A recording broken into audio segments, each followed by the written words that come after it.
Ya, sekarang kita pakai contoh simple block tapi yang versi 2 ceritanya. Jadi ini ada improvement dari yang sebelumnya. Jadi di sini sekarang ada ini ya, ada fitur cari dan ada fitur buku tamu gitu. Di file downloadan ini sudah ada SQL database-nya. Jadi bisa di replace yang lama dengan yang baru ini. Di sini kita akan coba lihat gimana SQL injection tapi pas statement insert. Jadi kalau yang sebelumnya di statement yang select, sekarang gimana kalau kita mau nge-inject tapi dari sesuatu yang insert ya. Contohnya kan ini ngirim pesan ke buku tamu ini. Nah kan dia kalau kita perhatikan dia pasti melakukan insert ya ke database-nya. Ke pesan disimpan. Nah, nanti akan tampil ininya pesan yang kita kirim tadi. Nah, gimana ini bisa kita inject? Kita mungkin jangan lihat source code-nya dulu ya. Ceritanya kita mau ngetes ini nih.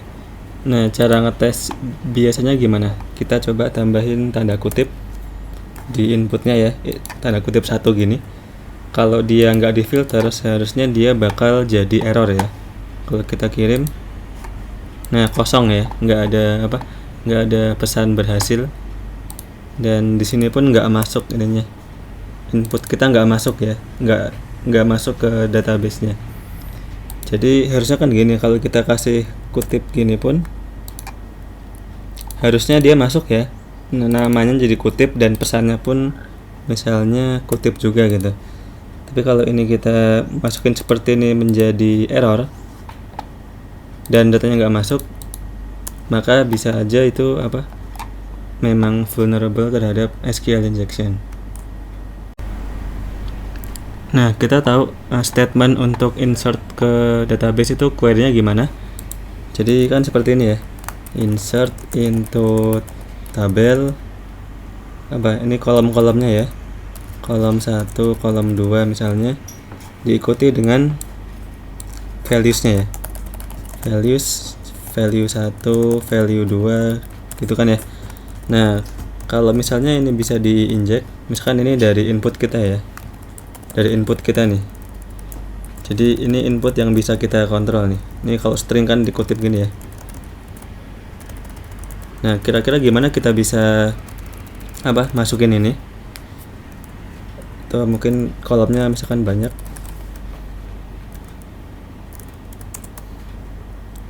Input 1, kemudian ini input 2 ya. Nah, gimana kita bisa ngakalin ini untuk mendapatkan suatu informasi dari database ini? Nah, kita rancang inputnya kira-kira jadi begini ntar. Jadi gimana? Misalkan kita ingin ini ya, kita ingin mendapatkan informasi nama database-nya misalnya. Jadi gimana? Ini harus kita gini kan ya, misalkan kita masukkan inputnya itu adalah misalkan gini ya, tes kutip. Jadi tes kutip diikuti dengan koma database kurung terus komentar ya, strip spasi. Nah, kenapa bentuknya kayak gini input satunya? Coba ini kalau kita masukin ke sini jadinya apa nih? Ini kita pakai buat ngeganti ini ya. Tuh kita replace pakai input kita. Nah, jadi kayak gini nih. Insert into tabel kolom 1 2 3, values-nya file 1, tes ini ya, tes, dan kolom ketiga diisi dengan apa? Dengan nama database. Oh ini kurang kurungnya nih. Jadi gini, jadi ntar yang masuk bukan ini ya, input 2 ini nanti nggak akan masuk. Yang masuk justru ini input yang ininya depannya ini, sama kita masukin ininya nih, kolom keduanya itu kita isi dengan sesuatu yang ingin kita dapatkan informasinya. Misalkan nama database-nya seperti ini. Nah ini ya, gara-gara kita kasih strip spasi ini, maka ini ke belakang dianggap komentar ya. Jadi query kita cuma ini nih. Nah, kita bisa coba di sini nih. Asumsi ini ya, asumsi bahwa input 1 ini masuknya ke sini dan input 2 itu masuknya ke sini. Jadi ini asumsinya jumlah kolomnya harus pas ya. Jadi bisa kita coba seperti ini, misalnya tes kutip diikuti apa tadi, koma informasi yang ingin kita dapatkan, database. Terus ya, ini kurung tutupnya ini untuk menutup query-nya ini ya, query insert-nya. Tutup, terus strip spasi. Pesannya ini bisa ngasal aja, ini nggak bakal masuk kan ya, karena dia kena ini, kena komentarnya, jadi ke belakang nggak dianggap. Ini kita masukin, kirim. Nah, pesan tersimpan ya, berarti kita bener ininya, nebak jumlah kolomnya ini. Lalu kita back. Nah, masuk ya. Keluarnya apa? Blok nih. Tes ini adalah ini ya. Tes kan ini namanya nih. Ini itu dari yang ini. Sementara kolom satunya itu keluarnya blok. Itu karena apa? Kita panggil fungsi database seperti ini. Ya, ini bisa kita lanjutin ya. Misalnya user. Ini tes lagi misalnya. User kirim, masuk. Nah, kita sekarang bisa lihat nama usernya nih, blog at localhost ini. Nah, ini tadi kebetulan karena jumlah kolomnya pas. Nah, kalau misalkan ternyata ini ada kolom 4, kolom 5 gitu. Nah, berarti di mana ya? Di sini kita harus tambahin ini ya. Tambahin misalnya tambahan supaya dia jumlah kolomnya sama dengan yang di statement ininya nih. Jadi misalnya, nah kalau gini kan jadi apa, ketika masuk ke input ini tadi, nah jadi sama ya, 1, 2, 3, 4, 5. Ini juga 1, 2, 3, 4, 5 gitu. Nah kalau tadi di sini kita sudah pas menebak jumlah kolomnya.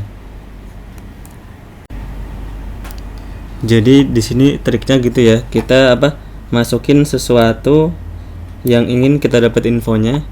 Nanti kan dia pasti waktu nge-insert ini akan dievaluasi ya oleh MySQL-nya, akan dijalankan fungsinya. Kemudian ketika di display data yang kita masukin tadi, maka itu akan berisi sesuatu yang kita masukin di sini tadi gitu. Jadi dia itu ini jalannya ketika nge-insert ya, dan kita ngelihat hasil menjalankannya itu ketika kita view lagi datanya. Nah, ini bisa kita lanjutin untuk informasi lain. Kita bisa ini ya, terusin lagi. Misalkan select group concat. Ini bisa kita panjangkan ukuran inputnya.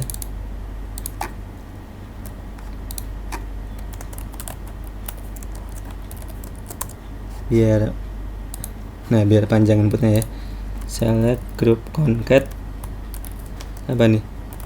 Table name from information schema tables where table schema sama dengan blok tadi ya, nama database-nya ya. Kita kirim. Nah, masuk. Nah, dapat ini nih, guestbox post user. Jadi ini tadi kita nge-inject supaya dia menjalankan query ini, dan ketika dia insert, dia menginsert ininya, hasil query-nya, dan ketika kita view datanya, hasilnya itu akan tampil ke kita gitu. Jadi kita bisa lihat hasil ininya, hasil menjalankan query-nya ini. Tapi mungkin ini kelemahannya apa? Kelemahannya hasil keisengan kita ke record di sini ya. Kalau yang select kemarin kan cuma kita doang yang lihat ya hasil injectnya. Tapi kalau yang seperti ini, misalkan di guestbook seperti ini, maka semua orang yang lihat guestbook bisa ngelihat hasil query kita gitu. Jadi ini istilahnya kita bilang ketahuan banget gitu ya kalau kita lagi diserang database-nya. Nah, sekarang kita coba lihat codingnya seperti apa ya.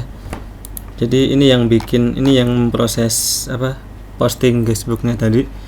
Jadi seperti biasa ada input dari form yang tidak difilter langsung masuk ke query seperti ini.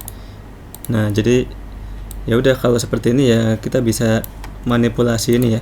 Manipulasi ini ataupun ini untuk menginjek suatu informasi dari database. Dalam kasus tadi kita menginjek dari parameter nama ini ya, dan ininya kita isi bebas. Oke, mungkin gimana misalnya si nama ini di protect ya. Jadi si nama ini di escape MySQL real escape string. Jadi si nama diamankan tapi pesannya enggak gitu. Kalau kayak gini gimana?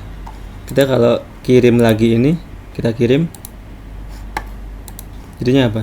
Nah ini ya, kita nggak bisa lagi menjalankan yang tadi karena sudah di escape, dan yang keluar ya ini nilai apa adanya yang kita masukin ke kolom nama tadi. Jadi udah nggak berhasil ya, kita nggak berhasil menginjek kolom nama. Tapi ya tadi gimana kolom pesannya, siapa tahu belum diprotect gitu ya.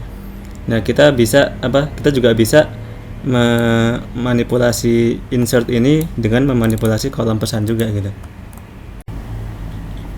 Jadi kembali ke ilustrasi yang ini tadi ya.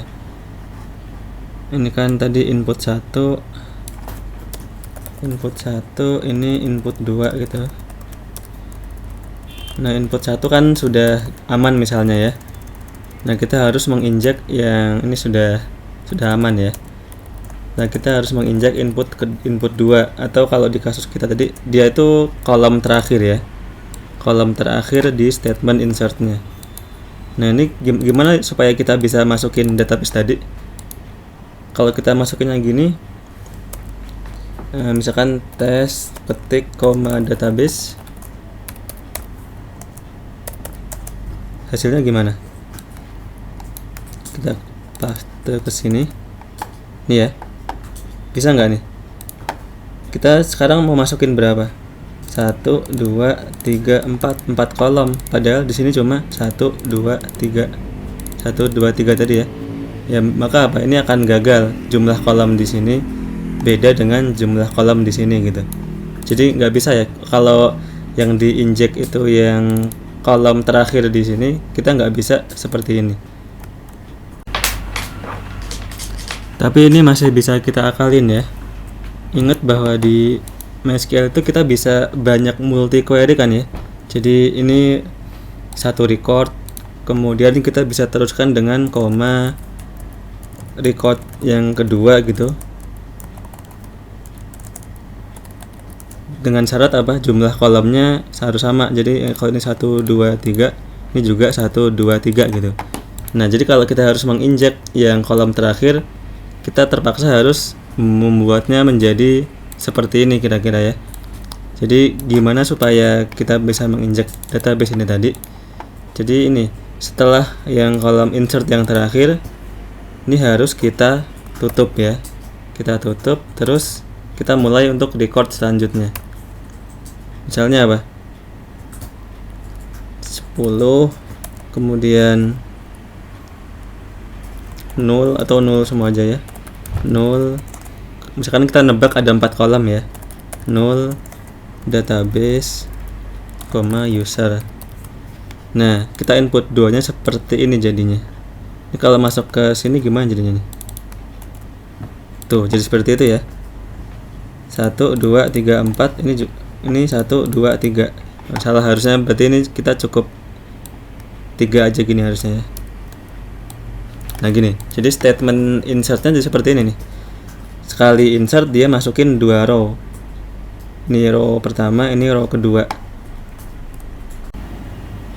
Kalau kita lihat source code yang ini tadi, ini berapa kolom ini?